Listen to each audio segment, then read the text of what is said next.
Video भेजा जल्दी तो हम रात में भेज दी। हमारा वरुण भैया वीडियो का हमारा 1 लाख रुपये के का कर बच्चे सामान नहीं मिल गई है। बिट्टू भैया रुपया पैसा तो रोज दे बेले, लेकिन जब किया जब फूल बरसा देनी है यही बहुत है।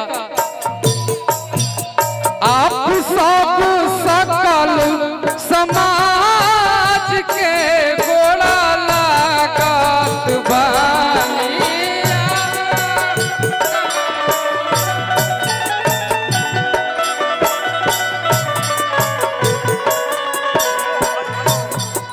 और कृष्ण जी अब बाबा परशुराम के घोड़ा लागत बानी।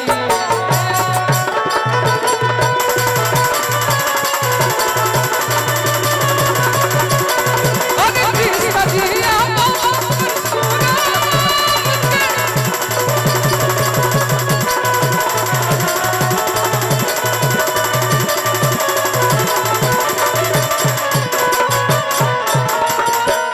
यहीं पे खत्म कर दी साफ साफ। होली में आई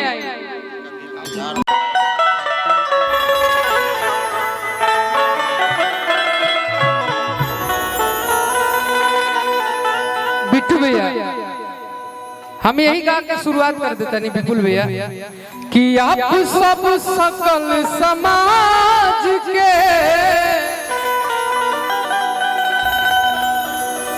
कि आप सब जनता तमाम के कि गोड़ा लागत बानी। भैया आई लाइन सुन ले बिट्टू भैया ध्यान से। अरे कि कृष्ण जी बाबा परशुराम के गोड़ा लागत बानी।